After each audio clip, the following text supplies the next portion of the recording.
argent, viens et rentre ici. Alléluia. Mais quand tu leur donnes, ils sentent ta puissance, ils viennent. Mais tu dis, argent. Argent. Il dit, mais c'est quoi ce type? Il se moque de toi. Mais quand tu lui dis argent, il tourne le regard ailleurs. Tu lui dis, je t'appelle argent. Il vient. Oui, chef. Ah ben oui. À tous ceux qui l'ont reçu, il a donné le pouvoir de devenir enfant de Dieu. Je dis très souvent devenir. On n'est pas enfant de Dieu automatiquement, on le devient. On le devient par l'autorité de la parole. On le devient par la connaissance de la parole. Et quand j'ai cette connaissance, j'ai cette autorité, je dis, ah, j'en viens ici. Qu'est-ce que c'est cette histoire? Amen. Alléluia. Même si le programme était pour dimanche, dès que Bishop a dit, tu peux commencer vendredi, j'ai dit, je viens. Amen. Eh bien oui, il donne directement lui-même l'argent. Ah oui. Alléluia. Amen. Et quand j'arrive au guichet pour acheter les billets, il baisse même les tarifs. Je rentre en première classe pour le billet. Alléluia. Parce que j'ai un grand Dieu. Il dit mon fils me restera là-bas, là où il fait frais. Il ne veut pas que je sois bousculé partout. Alléluia. Amen. Mais dis donc, exercez la puissance du Dieu que nous avons. Il est vivant. Si tu restes là, tu attends toujours que le bishop vienne t'imposer les mains. Le jour où il aura les mains malades, ou mal au bras, il ne peut pas t'imposer les mains, il t'imposera les pieds. Le jour où il aura mal les pieds, il s'assiera sur toi. Parce que vous voulez toujours qu'on vous impose les mains. Jusqu'au jour où on sera fatigué. Allez, viens, je t'impose les pieds. Oui, pasteur. Vous êtes tellement pressé qu'on vous impose les mains. Exercez vous-même. Amen. Alléluia. Amen. Vous faites des mauvais rêves, même 2 heures du matin. Évangéliste, j'ai arrivé. Et qu'est-ce que tu as fait? J'ai été appelé. Je lui dis, le temps que j'arrive, tu mourras. Commence par ordonner toi-même. Exerce ta puissance. Il dit, va avec ce que tu as. Ah, mais celui-là, il se sentait petit. Mais il lui dit, va avec ce que tu as. Amen. Tu as le nom de Jésus-Christ. Pourquoi tu attends? Tu veux, c'est Jésus-Christ-là. Que je sois Billy Graham ou que je sois quelqu'un d'autre, c'est le même Jésus-Christ. Amen. Amen. Mais lui, au moins, il a compris qui est Jésus-Christ. Alléluia. Amen. Que Dieu soit béni. Alléluia. Exode 18.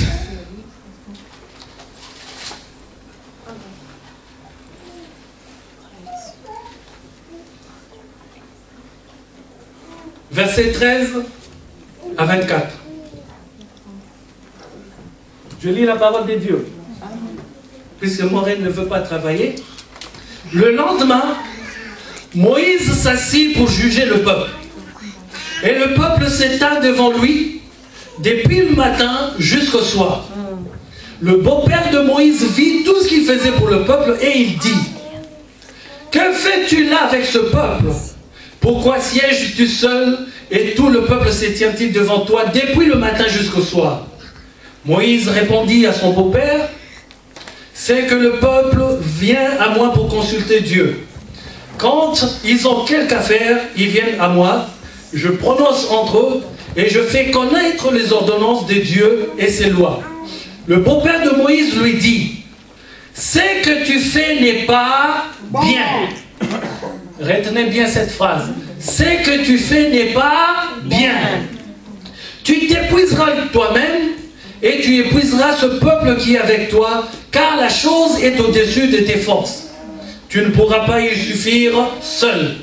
Maintenant, écoute ma voix. Je vais te donner un conseil et que Dieu soit avec toi. Sois l'interprète du peuple auprès de Dieu et porte les affaires devant Dieu. Enseigne-leur les ordonnances et les lois et fais-leur connaître le chemin qu'ils doivent suivre et ce qu'ils doivent faire. Choisis parmi tout le peuple des hommes capables, craignant Dieu, des hommes intègres, ennemis de la cupidité, établis-les sur eux comme chefs de 1000, chefs de 100, chefs de 50 et chefs de 10. Qu'ils jugent le peuple en tout temps, qu'ils portent devant toi toutes les affaires importantes et qu'ils prononcent eux-mêmes sur leurs petites causes. Allège ta charge et qu'ils la portent avec toi. Si tu fais cela et que Dieu te donne des ordres, tu parviendras heureusement, tu pourras y suffire, et tout ce peuple parviendra heureusement à sa destination. Moïse écouta la voix de son beau-père et fit tout ce qu'il avait dit. Amen. Alléluia. Amen. Ce que tu fais n'est pas bien. Est-ce que Jéthro avait tort? Réfléchissons. Tu prends les gens depuis le matin jusqu'au soir. Tu te fatigues, tu t'épuises. Alléluia. Amen. On lui dit, ce que tu fais n'est pas bien. Et ce n'est pas n'importe qui lui parle, c'est son beau-père. Alléluia. Ce n'est pas quelqu'un du dehors, c'est quelqu'un de la famille. Est-ce que ce qu'il lui a dit, je vous pose la question, c'est bien ou c'est mauvais? C'est bien. Amen. Amen. C'est bien. Mais on est en train de parler de l'ordre divin. Maintenant, je vais vous montrer la différence entre l'ordre qui vient des dieux et l'ordre qui vient des hommes. Alléluia. Maintenant, on va lire le livre de Nombres, chapitre 11, versets 13 à 17. Je lis la parole de Dieu rapidement. Où prendrai-je de la viande pour donner à tout ce peuple? C'est Moïse qui parle. Car il pleure auprès de moi en disant, donne-nous de la viande à manger. Je ne puis pas à moi seul porter tout ce peuple car il est trop pesant pour moi. Plutôt que de me traiter ainsi, tue-moi je te prie, si j'ai trouvé grâce à tes yeux et que je ne vois pas mon malheur. L'Éternel dit à Moïse, assemble auprès de moi 70 hommes des anciens d'Israël, de ceux que tu connais comme anciens du peuple et ayant autorité sur lui, amène-les à la tente d'assignation et qui s'y présentent avec toi. Je descendrai et là je te parlerai, je prendrai de l'esprit qui est sur toi et je le mettrai sur eux, afin qu'ils portent avec toi la charge du peuple et que tu ne la portes pas à toi seul. Amen. Amen. Alléluia. Amen. Alléluia. Amen. Dans le livre d'Exode, Jéthro vient conseiller Moïse. Amen. Amen. C'était pas un mauvais conseil. C'était un bon conseil parce qu'il a vu fatigué.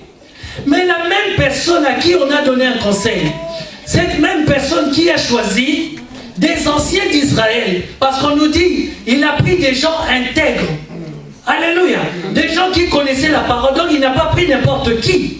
Mais on va dans le livre d'après, le même Moïse qui avait choisi les gens, il n'arrive plus à porter la charge. Et il dit, je ne puis pas à moi porter la charge tout seul.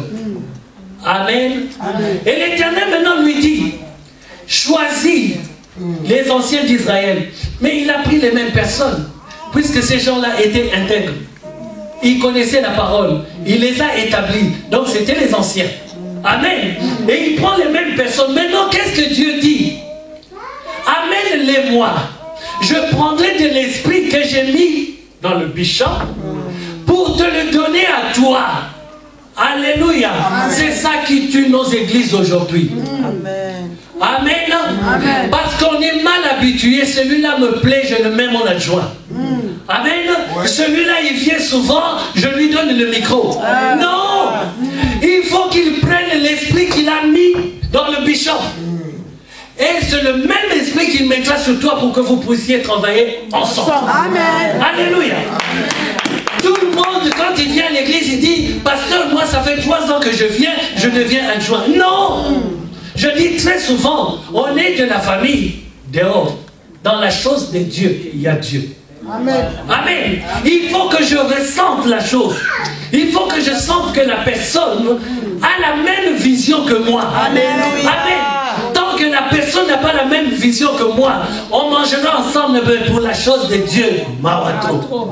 Je suis strict, complètement strict dans ce domaine. Alléluia. C'est ça qui tue nos églises. Et c'est pour ça que nous voyons les gens, quelques temps après, ils s'en vont. Mais pourquoi vous partez? Le même Dieu qui vous avait appelé, amen, ne savait-il pas qu'il y aurait de problèmes?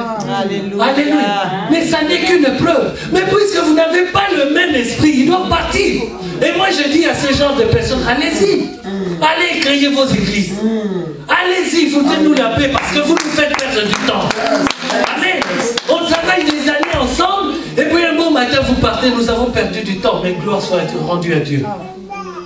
Alléluia. Amen. Alléluia. Amen. Même un bon conseil venant d'un beau père, quelqu'un de très proche, que l'on respecte, parce que c'est le mari et c'est le papa de ton épouse, dont tu as du respect. Mais Dieu dit, quand on te ramène ce genre de conseil, ne rentre pas directement dedans. Prends ce conseil, amène-le devant l'Éternel. Les mêmes personnes qu'il avait lui-même choisies. Il n'est pas arrivé à conduire le peuple d'Israël. Mais quand il les a emmenés devant l'Éternel, quand l'Éternel a pris l'esprit qu'il avait mis au bishop, il le sort, il prend un peu, pas tout, un peu de ce qu'il a mis en lui, il te donne. Mais comment veux-tu que tu t'en ailles après? Vous avez le même esprit. Amen. Amen. Amen. Amen. C'est ça qui tue nos familles, c'est ça qui tue l'église, c'est ça qui tue notre travail, c'est ça qui nous tue. Parce que nous nous associons n'importe comment, nous faisons n'importe quoi. Dieu nous tire les oreilles aujourd'hui dans le choix à faire. Alléluia. Dans le travail, dans le ministère, nous devons nous associer qu'avec ceux-là. Si Bishop Philippe Coty a reçu la vision, pourquoi moi je ne l'avais pas reçue? Il y a une raison. Si lui l'a reçue, c'est que Dieu l'a établi. Si j'ai envie de travailler avec lui, il faut que j'écoute sa vision, que je rentre dans sa vision, et que l'Éternel prenne de l'esprit qu'il a mis en lui, pour qu'il mette en moi, pour que je sois d'accord avec sa vision. Amen. Après là, pourquoi veux-tu qu'il y ait des problèmes? C'est lui qui a reçu la vision, ce sera toujours lui. Pourquoi il n'a pas dit Moïse, Aaron? Non, non, non. Voici ton frère Aaron arrive. Mais c'est toi le porteur de la vision. Aaron ne sera que le porteur de la parole. Alléluia. C'est comme ça. Il y a toujours une hiérarchie avec l'Éternel. Dieu est un Dieu d'ordre. Il donne la vision à celui-là. Quel que soit, même si je ressuscite 10 millions de personnes, quand je viens dans sa vision, je suis derrière sa vision. Amen. Alléluia. Mais quand je viens avec un palmarès, Bishop, tu sais, moi, j'ai ressuscité 120 000 personnes. Et toi, tu n'en as que 55. Donc, c'est moi qui devais... Non, c'est pas comme ça que ça se passe. La vision a été donnée à un homme. Je veux travailler avec lui, oui, mais en respectant ce que Dieu lui a dit. Amen. Alléluia. Amen. Est-ce que quelqu'un me comprend? Amen. Quelqu'un me comprend? Amen. L'ordre divin, c'est très important. Dieu nous parle de plusieurs domaines aujourd'hui. Dans notre vie de famille, pourquoi nous échouons dans nos ménages? Pourquoi nous n'avons pas un bon travail? Pourquoi cela ne marche-t-il pas avec nos enfants? Pourquoi? Parce que nous n'appliquons pas les lois du royaume de Dieu dans tout ce que nous faisons. Amen. Et Dieu dit pour que l'ordre divin, la parole, l'ordre de Dieu pour ta vie, pour qu'il te la rappelle, il faut que tu te mettes droit devant lui. Alléluia. Parce qu'il a un ordre qu'il a gardé pour toi. Il te l'a déjà donné, mais tu ne l'as jamais entendu. Tes oreilles sont bouchées. Il dit, mettez-vous par rangée de 5 ans. C'est-à-dire, arrange ta vie d'abord, et ensuite viens devant l'Éternel, tu verras les miracles. Amen. Amen. Amen. Mais tant que tu ne le fais pas, tu ne vois pas la gloire de Dieu. Amen. Amen. Tu es toujours fatigué, c'est le désordre. Tu as toujours la dépression. Moïse, un homme de Dieu, il dit, je ne puis pas à moi tout seul. Il était dépressif. Il dit à Dieu, tue-moi. Moïse, qui dit à Dieu, autant mourir, c'est qu'il était devenu dépressif. Mais après cela, cherchez encore dans la Bible où Moïse a dit, je veux mourir.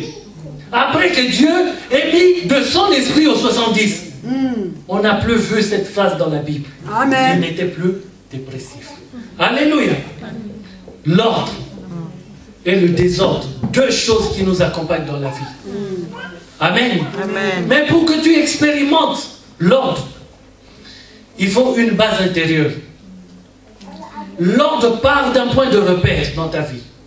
Et le point de repère de tout un enfant est Dieu lui-même. Amen. Amen. Amen. Amen. Le point de repère pour toi est Dieu lui-même. On prend l'exemple d'Abraham.